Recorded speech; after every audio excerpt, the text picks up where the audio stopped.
ஓம் ஸ்ரீ குருப்யோ நமக. நன்றாக குரு வாழ்க, குருவே துணை. பரபிரம்ம ருத்ரகாயத்ரி ஞானஸ்தலத்தின் நண்பர்களுக்கு வணக்கங்களும் வாழ்த்துக்களும்.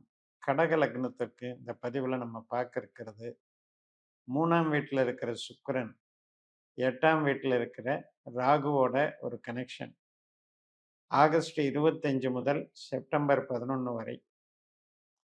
இந்த சுக்கிரன் கன்னி ராசியில செவ்வாய் நட்சத்திரத்துல பாதி நாளும், துலா ராசியில செவ்வாய் நட்சத்திரமான சித்திரையில பாதி நாளும் போறார். ஸோ 3ஆம் வீடு 4ஆம் வீடு கடந்து போறார். ஆனால் செவ்வாய் நட்சத்திரத்துல போறார். இப்ப 8ல இருக்கிற ராகு செவ்வாய் நட்சத்திரத்துல இருக்கிறதுனால இந்த சுக்கிரன் ராகுவுக்கு உண்டான தொடர்பு அப்படிங்கிறது ஒரு பாதிப்பை ஏற்படுத்துகிறது. செவ்வாய் தான் இந்த பாலத்தை உருவாக்குகிறது. 2 பேருக்கு ஒரு கனெக்டிவிட்டியை உருவாக்குறது செவ்வாய். இப்ப நம்ம எப்படி இதை கையாளுவது அப்படின்னு பார்த்தீங்கன்னா, சுக்கிரனை பொறுத்த வரைக்கும் நமக்கு பண வருவாய் தருவதும், வேலை வாய்ப்பை தருவதும், தொழில் பலத்தை பெருக்குவதும், பதவி, அந்தஸ்து, கௌரவத்தை கொடுக்கக்கூடிய வகையில வளர்ச்சி பண்றவரும் ஆவார்.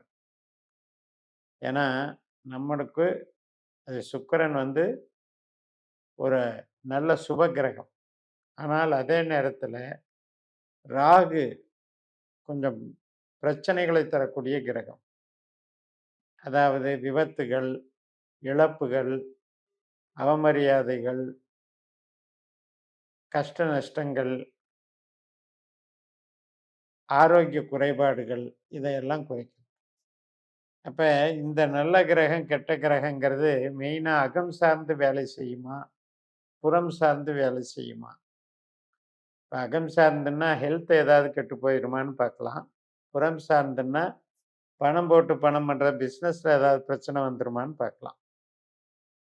இப்ப ஹெல்த்ல கண்டிப்பா 8ல இருக்கிற ராகு செவ்வாய் சாரம் வாங்கும்போது, இந்த சுக்கிரனுடைய தொடர்பு இது பண்ணும்போது ஹெல்த்ல கொஞ்சம் கவனம் தேவைதான். சுக்கிரன் என்பது ஹார்மோன்கள் சம்பந்தப்பட்ட கிரகம். அதே மாதிரி தைராய்டு போன்ற சுரப்பிகள் சம்பந்தப்பட்ட கிரகம். கிட்னி சம்பந்தப்பட்டது. சுக்கிரன் சுகர் சம்பந்தப்பட்ட கிரகம். ஸோ இந்த மாதிரி மிடில் ஏஜ்ல இருந்து இந்த மாதிரி உடல் ஏற்கனவே உடல் உபாதைகள் உள்ளவர்களுக்கு இந்த காலகட்டம் கொஞ்சம் செக் பண்ணிட்டு ரொம்ப ரெஸ்ட்ரிக்டடா இருந்துக்கணும்.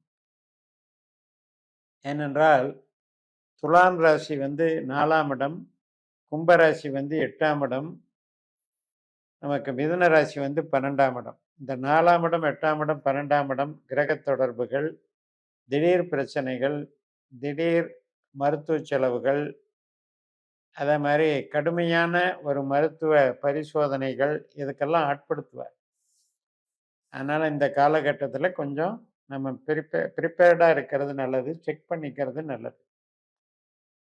அப்ப அடுத்த விஷயத்துக்கு புறம் சார்ந்து வந்தோம் அப்படின்னா, இப்ப கையிருப்பு பணம் அதை இன்வெஸ்ட் பண்றதுலையோ, அல்லது நம்ம வருமானம், நம்ம ஈட்டக்கூடிய பணம், அது பேப்பர்ல தான் நம்ம எழுதி வச்சிருப்போம், இது வரணும் அப்படின்ட்டு.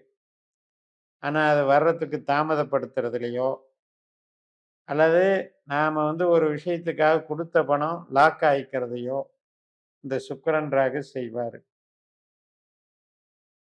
அது நீங்க டிஜிட்டல் மார்க்கெட்டிங்கா இருக்கலாம், ஒரு ஆவணங்கள் சம்பந்தப்பட்டதா இருக்கலாம், ஒருத்தருக்கு ஒருத்தர் ஒப்பந்தம் போட்டுக்கிட்டதா இருக்கலாம், ஒரு அக்ரிமெண்ட்டு, அதுல வரக்கூடிய சிக்கல்கள் அப்படின்றத பார்த்துக்கணும். அதனால இது ரிஸ்க் எடுக்கக்கூடிய காரியங்கள்ல இந்த காலகட்டத்துல செய்ய வேண்டாம். அதாவது இந்த 18 நாட்கள் ஒரு மாயை தோற்றத்தை உண்டு பண்ணும். இதுல பணம் வந்துரும், அதுல பணம் வந்துரும், இந்த ஆளை நம்பலாம், இந்த ஃபீல்டு ஓகே, இப்படி எல்லாம் ஒரு ஆப்பர்ச்சுனிட்டிகளை கிரியேட் பண்ணும். ஆனா நம்ம பணத்தை லாக் பண்றதுக்கு தான் இந்த பிரச்சனை வருதுன்னு புரிஞ்சுக்கணும். இப்ப உங்க ஜாதகத்துல சுக்கிரன், ராகு, செவ்வாய் திசா புத்தி அந்தரம் நடந்தா இது பொருந்தும். இப்ப உங்களுக்கு உங்க ஜாதகத்துல சுக்கிரனோ ராகுவோ 8ஆம் இடத்திலேயே இருந்து 12ஆம் இடத்திலேயே இருந்தாலும் 4ஆம் இடத்திலேயே இருந்தாலும் கூட இந்த விளைவுகள் தாக்கம் அதிகமாக இருக்கும். எப்பவுமே ஒரு கெட்ட கிரகம் அப்படிங்கிறது 3, 7, 11ல் நம்ம ஜனன ஜாதகத்துல இருந்தது அப்படின்னா, அது பாதிக்காது. தீவிரத்தன்மை இருக்காது. அந்த திசாபுத்தி நடந்தா கூட நம்ம தப்பிச்சுக்கலாம். ஆனா 4, 8, 12ல இருந்தா தப்பிக்க முடியாது. அப்ப இந்த திடீர் விளைவுகள் இதை பத்தி நீங்க புரிஞ்சுகிட்டு, நம்ம ஜாதகத்தையும் பாஸ்கரா அஸ்ட்ராலஜி சிஸ்டத்துல அனலைஸ் பண்ணிட்டு, எந்த கிரகம் எந்த பாவத்தினுடைய உபநட்சத்திரம், அப்ப அந்த பாவம் எப்படி திசாபுத்தி வழியாக நமக்கு சாதகமாக செயல்படுகிறதா, பாதகமாக செயல்படுகிறதா, நாம் இந்த வேலையை இந்த திசாபுத்திக்கு காலகட்டத்துல செய்வது நமக்கு பலன் அளிக்குமா, முயற்சிகள் வெற்றி பெறுமா அப்படின்ற கேள்விக்கெல்லாம் இந்த நம்ம ஜாதக கட்டத்துல இந்த பாவ அதிகாரிகள் விடை சொல்லுவார்கள். அப்ப ஒரே கிரகம்தான், அது நல்லதையும் செய்யும் கெட்டதையும் செய்யும். நம்ம பிறந்த நேரப்படி, நம்ம பிறந்த காலத்துல கிரகங்கள் நட்சத்திர தொடர்புகள் மூலம் ஒரு ஒரு லிங்க் வச்சிருக்கு. அந்த லிங்க் தான் பாவ தொடர்புன்னு பேர். அந்த பாவ தொடர்பு சரியாக இருந்ததென்றால் அதுக்கு பேர் குடுப்பினை என்று சொல்லலாம். அந்த குடுப்பினை என்பது ஒரு கேள்விக்கும் அந்த குடுப்பினையை பார்த்து அது சரியாக இருந்தது என்றால் அந்த குடுப்பினையை அனுபவிக்க வேண்டியது அதனுடைய திசாபுத்தி காலகட்டம். அது மாதிரியாக ஒரு அமைப்புல தான் நமக்கு இந்த கோச்சார பலன்களையும் இந்த கிரகமானது தொடர்புகளை கொண்டு நம்ம ஜாதகத்தின்படி தான் செயல்படும். அத்தனை கடகலக்கணக்காரர்களுக்கும் ஒரே அடியாக தீமையோ ஒரே அடியாக நன்மையோ ஒரே பாவங்களுடைய செயல்பாடோ செய்யாது. நம்ம ஜாதகத்துல இந்த 3 கிரகம் என்ன பொறுப்பு வச்சிருக்குன்றதை நாம அனலைஸ் பண்ணி கணிச்சு வச்சுக்கணும். நம்ம சிஸ்டத்துல அந்த வசதிகள் இருக்கு. அது மாதிரி ஒரு கணிச்சு ஒரு தடவை வச்சுக்கிட்டீங்க அப்படின்னா அடுத்தடுத்து எந்த ஒரு பலன்கள் பார்க்கும்போதும் உங்களுக்கு இந்த இடத்துல இருக்கிறதுனால இந்த பலன் எடுக்கக்கூடாது. இந்த நட்சத்திரத்துல போகுது, இந்த 2 நட்சத்திரமும் என்ன தொடர்பு வச்சிருக்கு, அந்த நிகழ்வை தான் நமக்கு நடத்த போகுது அப்படிங்கிற ஒரு உணர்வு உங்களுக்கு ஜோதிட புரிதல் உண்டாயிடும். இதை பயன்படுத்தினீங்கன்னா நல்லது நடக்கும். அதனால இந்த விஷயத்துல கடகலக்கணக்காரர்களுக்கு கொஞ்சம் எச்சரிக்கை தேவை.